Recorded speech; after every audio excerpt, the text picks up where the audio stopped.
are made of. Is there a substance of thought? The mind is structured in layers, just like the universe is structured in layers, from superficial to profound. And if we use the mind at a very superficial level of ordinary thought, we have very limited power, very limited power.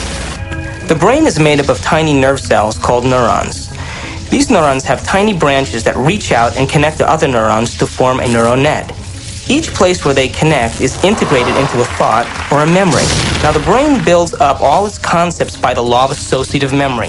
For example, ideas, thoughts, and feelings are all constructed and interconnected in this neural net, and all have a possible relationship with one another. The brain does not know the difference between what it sees in its environment and what it remembers, because the same specific neural nets are then firing. We know physiologically that nerve cells that fire together wire together. If you practice something over and over again, those nerve cells have a long-term relationship. If you get angry on a daily basis, if you get frustrated on a daily basis, if you suffer on a daily basis, if you give reasons for the victimization in your life, you're rewiring and reintegrating that neural net on a daily basis, and that neural net now has a long-term relationship with all those other nerve cells called an identity. We also know that nerve cells that don't fire together no longer wire together. They lose their long-term relationship because every time we interrupt the thought process that produces a chemical response in the body, every time we interrupt it, those nerve cells that are connected to each other start breaking the long-term relationship. We are physically, chemically, emotional human beings. That's not a bad thing.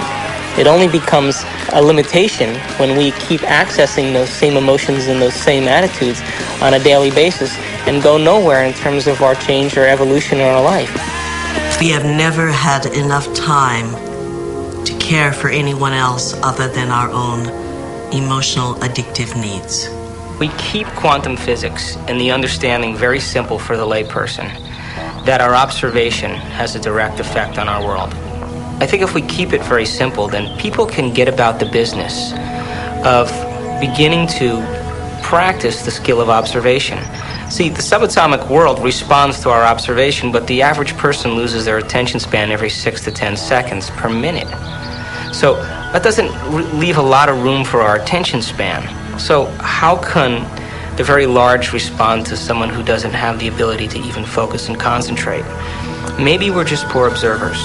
Maybe we haven't mastered the skill of observation, and maybe it is a skill. And maybe we're so addicted to the external world and so addicted to the stimulus and response to the external world that the brain is beginning to work out of response instead of out of creation.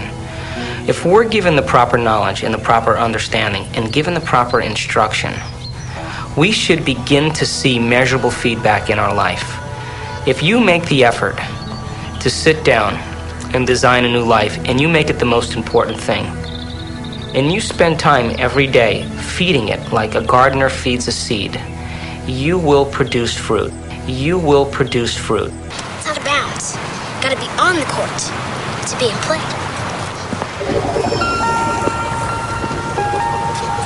Welcome to Duke Reginald's court of unending possibilities.